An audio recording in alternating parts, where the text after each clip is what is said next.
إن الحمد لله نحمده ونستعينه ونستغفره ونعوذ بالله من شرور أنفسنا. أيها الإخوة الأفاضل والأخوات الفضيات، مما ميز الله سبحانه وتعالى به دينه الإسلام أن جعله صارما في تحديد المفاهيم، فليس في الإسلام غبشية وليس في الإسلام ارتجال، هناك تحديد واضح للمفاهيم والمسميات، فيضع الاسم الصحيح الصائب للمسمى الصحيح الصائب، وهو دقيق جدا في هذا الأمر.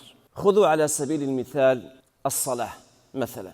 الصلاة أعظم أركان الإسلام بعد شهادة أن لا إله إلا الله، وقد جعل الله الصلاة مفتاحا للجنة، حتى قال النبي صلى الله عليه وسلم: العهد الذي بيننا وبينهم الصلاة فمن تركها فقد كفر. فالصلاة كيان تعبدي جعله الله على هذا القدر من العظمة والمجد، فجعله سبحانه وتعالى فاصلا من الفواصل بين الإسلام وغيره. لذلك يأتي بعض الناس ويصلون الصلاة وليس لهم من صلاتهم شيء، يصلي الصلاة لكنه ليس له من ثواب الصلاة شيء، لأنه لم يأتي بالصلاة على الوجه الصحيح. حتى قال النبي صلى الله عليه وسلم: ثلاثة لا تجاوز صلاتهم حناجرهم، فذكر منهم العبد الآبق والمرأة يبيت زوجها وتبيت وزوجها ساخط عليها. لماذا؟ لأن الصلاة التي أرادها الله صلاة محددة في مفهومها، في أركانها، في واجباتها، في شروطها. العبد الذي يأتي بهذه الصلاة على غير وجهها الصحيح كأنه ما صلى. ولذلك رأى النبي صلى الله عليه وسلم رجلا في المسجد يصلي، فحينما انتهى الرجل قال له النبي صلى الله عليه وسلم: صلي فإنك لم تصلي. فذا رجع الرجل وصلى من جديد، ثم بعد أن انتهى من الصلاة قال له النبي صلى الله عليه وسلم: صلي فإنك لم تصلي. ثم ذهب الرجل فصلى ثالثة: صلي فإنك لم تصلي. قال: يا رسول الله علمني. فعلمه النبي صلى الله عليه وسلم كيف يصلي. فالشريعة أيها الإخوة الأفاضل تحدد المعاني وتحدد الصفات الصحيحة التي يريدها الله عز وجل، وليس للعبد أن يجتهد من عنده ويصلي أي صلاة مثلا، أو يصوم أي صيام، أو يزكي أي زكاة. بعض الناس مثلا في الزكاة لا يزكي، يقول لك: يا أخي أنا أدفع الضرائب أكثر من الزكاة، أنا أصلا أدفع الضرائب أكثر من الزكاة. فهو يشرع لنفسه ويظن أن ضريبته هذه التي يدفعها تغنيه عن دفع الزكاة، وهو مستعد أن يلقى الله بذلك الوجه. فهذا من التهور الذي ينبغي أن لا يكون حال المؤمن. المؤمن ينبغي أن يكون حريصا على أن يأتي بما أوجب الله عليه على الوجه الصحيح. ومن ذلك قضية الإيمان. ما الذي يجعل الإنسان المسلم مؤمنا؟ فكثير من المسلمين يتهورون حتى في إسلامه وإيمانه، وهو مستعد أن يلقى الله عز وجل على صورة هو يظن أنها إسلام وأنها إيمان، وهي في الحقيقة ليست كذلك. My dear brothers and sisters, Allah Azza wa Jal, when He sent the Prophet Muhammad with the divine revelation, al-Wahy al-Kareem, and He taught people what is al-Islam, what is al-Iman, what is al-Ihsan, made it very clear what is al-Salat, for instance, prayer, what is al-Siyam, what is al-Zakat, what is al-Islam, what is al-Iman. And our duty as servants of Allah subhanahu wa ta'ala to learn what are the real definitions of these acts of worship. Because the last thing we want to do is to worship Allah with a ibadah, but it is rejected. That's the last thing we want to do. For instance, as-salat. For instance, prayer. Prayer, as we all know and share, is one of the pillars of Islam. Is one of the pillars, one of the 5 pillars of Islam. And it is more important than all of them except the tawheed of Allah Azza wa Jal. Tawheed of Allah, the oneness of Allah subhanahu wa ta'ala comes first, and then as-salah. But imagine that there are many people pray, perform salat, but their salat is rejected. And the Prophet ﷺ warned against this. He told us, in many hadith, he told us that there are certain people, they will pray, they will perform salah, but it will be rejected. And we have a hadith in this. So the last thing we want to do is to perform an act of worship, but it is rejected by Allah subhanahu wa ta'ala. It's very important to know how does Allah define these names. As-salah, what is as-salah? What is prayer? What makes it valid? What makes it invalid? As-siyam, same thing. As-zakat, as I mentioned earlier in Arabic. Some people justify not paying zakat. Why? When you ask them, they say, because I pay so much taxes. The tax that I pay is beyond the zakat that I need to give. So I'm already giving the charity. I'm already giving the tax. So they justify not giving zakat. This is ignorance. It's not you who's going to define. It's not about the money. It's not about the amount of money, because you're giving more than zakat, then khalas means zakat is not an obligation anymore. It doesn't work like that. It's not about how much. It's about what is a zakat? What is a zakat? And when is it mandatory upon you? These things, we need to know how Allah defines. This is the point. We need to know how Allah defines these names. With that being said, and the topic of Salat al-Jumu'ah today, inshallah, is al-Iman. قالت الأعراب آمنا قل لم تؤمنوا ولكن قولوا أسلمنا. Allah subhanahu wa ta'ala said in Surah Al-Hujurat, the Bedouins will say to you, we believed, we are believers. Allah said to Muhammad sallallahu alaihi wasallam, قل لم تؤمنوا. Say, no, you are not a believer yet. Yes, you can say you are Muslim. ولكن قولوا أسلمنا ولما يدخل الإيمان في قلوبكم. But when your iman, your faith is well established in your heart, then you can claim that you are a believer. Very clear definition from Al-Quran Al-Kareem. What is Al-Iman? It has to be well established in the heart of the person before you claim that you are a believer. Ashabu Rasulillahi sallallahu alaihi wasallam understood the importance of knowing the real definition of these names: Al-Islam, Al-Iman, Al-Salat, Al-Zakat. Anas ibn Malik radiallahu ta'ala anhu, once he said, we were in a gathering with the Prophet, and kunna julusan inda Rasulullah. We were in a gathering with the Prophet sallallahu alaihi wasallam, and then the Prophet sallallahu alaihi wasallam said, now a man from paradise, from Al-Jannah, will appear, will come forward. And then they saw this man coming. The wudu was still dripping from his beard. He just made the wudu, and then he sat down. Next day, in a similar gathering, the Prophet sallallahu alaihi wasallam again, he says, سيدخل عليكم رجل من أهل الجنة. A man will come forward and he is one of people in Jannah. And then the same man that came yesterday, same man, same situation, same circumstances. The water of wudu was dripping from his beard, and he was holding his sandal with his left hand. And then he sat down. The third day, same thing. A man from Al-Jannah will come forward, and the same man came, same thing.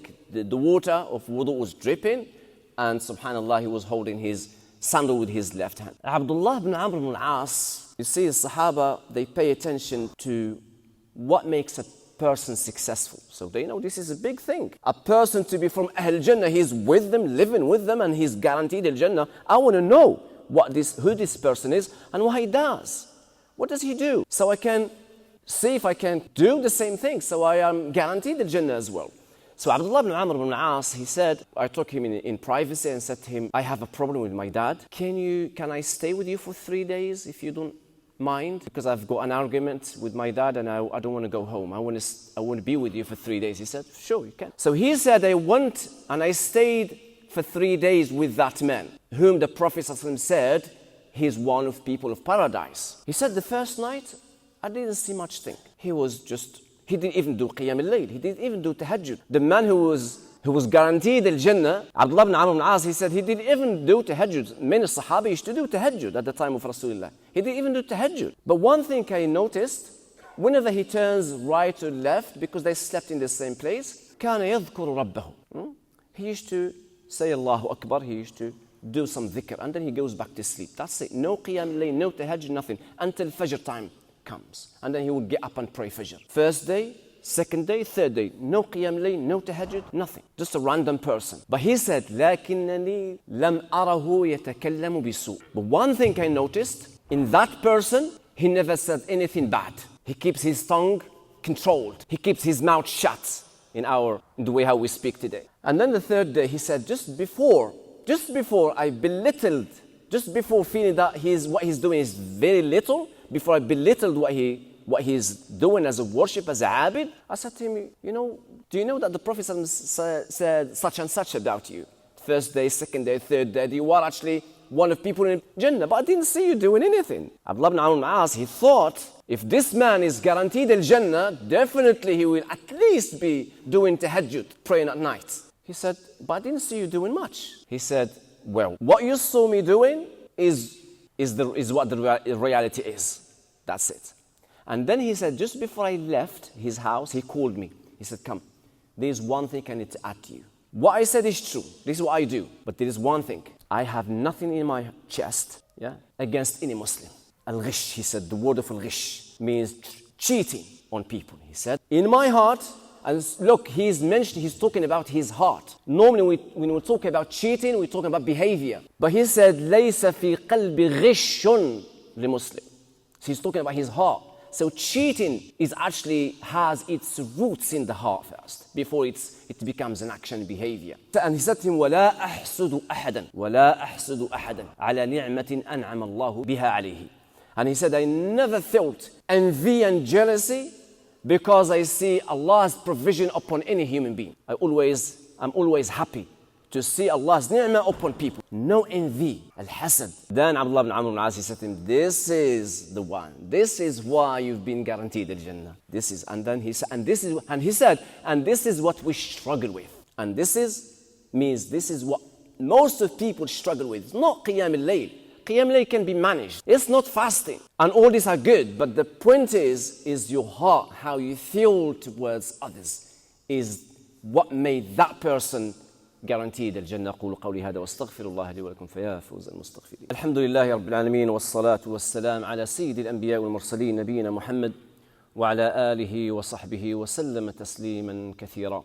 إخواني, my dearest brothers and sisters, in the same topic, this is what made as-Sahaba جيل فريد, very unique generation, as Sayyid Qutb rahimahullah described them. جيل فريد, they are very unique. And because of this uniqueness they had, the Prophet ﷺ didn't struggle to form from them the best of Ummah within a very short period of time, 23 years, in Mecca and Medina. Because they were ready to be formed and transformed to what we know about them, radiallahu ta'ala anhum.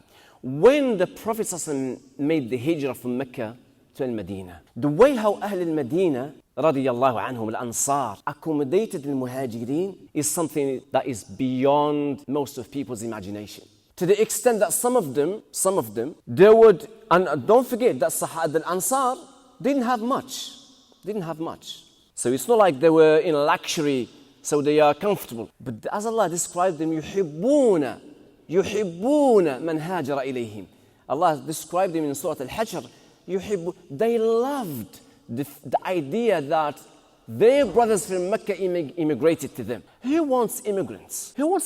Especially if you are actually in a very tight situation economically. Who wants immigrants? But Allah described it as يُحِبُّونَ مَنْ هَاجَرَ إِلَيْهِمْ. They actually welcome and they love to see immigrants coming to them. And also Allah described it as وَيُؤْثِرُونَ عَلَى أَنفُسِهِمْ وَلَوْ كَانَ بِهِمْ خَصَاصَةٌ.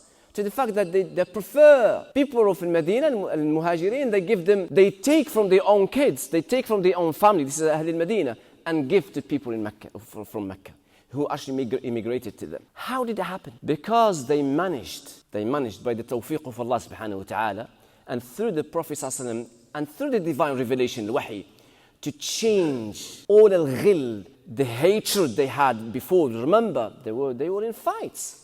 Even within the same town, Al-Aws, Al-Khazraj, and people used to fight before. All nations, Muslims and non-Muslims, because of the envy, because of al-hasad, because of al-ghira, because of jealousy, because of the mentality of superiority, etc. There are things, emotions push people to be in this level of hatred with others. But Ahl al-Madinah, because of al-wahi, and through the guidance of Rasulullah sallallahu, their hearts changed, subhanallah, to the extent that, subhanallah, they would take from their own family and give to others. What is this in our Muslim community? And this is now the question that every one of us need to ask. We need to ask, are we actually on that track? Not even to do like Ahl al-Madina, radiallahu anhum, al-Ansar. No, don't even go to that level. Just the first level where you don't have envy and al-hasad and al-ghira We have so much hasad and ghayr amongst brothers and sisters. Wallahi, sometimes we just have to question ourselves. Are we actually doing what will allow us to go to Al-Jannah? Because if we think that it's just the salat we do on Siyam, and then we don't want to think about our behaviors and feelings towards each other and how we feel in our hearts towards each other, if we don't want to think about that, is that realistic? I don't think it's realistic. You know, sometimes in marriage, for instance, let me involve marriage again as always. Sometimes a person knows somebody who can be approached for marriage. And a sister will say to another sister, can you help me, sister, to get married? And she knows that she can propose somebody. She won't tell her. And I know this because I've been told this and I experienced it. Why? You might see it a small thing, but this is حقوق المسلم بعضهم على بعض. This is the rights we have upon each other. If I know you want to get married, and I know somebody I can suggest, it's haram for me not to suggest that, because I know you're looking for al-halal, and I know somebody, why can't they do that Islamically? How can I justify it to meet Allah subhanahu wa ta'ala, and He will tell me, you knew that this brother is struggling, he wants to get married, and you knew somebody, why didn't suggest? Because it's not your responsibility at the end of the day. If it doesn't work between them, but you have to do your best to help others, help the community. If you know a brother here who's struggling like psychologically or mentally, or he's going through depression or family issues, and you know that maybe one word can help him, inshallah, stand up again and face life, and you don't do that, I think that is cheating. Because this is the huquq we have Islamically upon each other. لا يؤمن أحدكم حتى يحب لأخيه ما يحب لنفسه. In the Sunnah, the Prophet said, none of you will be a true believer until he loves his brother what he loves himself. When you are struggling, you want people to come and help you. Isn't that the case? Yes. So we have to do the same thing for others. And this is what will make us, inshallah, one ummah and one jama'ah. And this is the real definition for al-Iman al-Islam, not the appearance. That's good. I'm not against the appearance. It's good. But what's more important is the heart, how you feel towards each other. And if we don't have this, then we have to work on it. Because this is what will, inshallah, bi'idhnillah, give us some value in Allah's sight. And give us the path, inshallah, to Jannat al-Na'im. أقول قولي هذا واستغفر الله لي ولكم.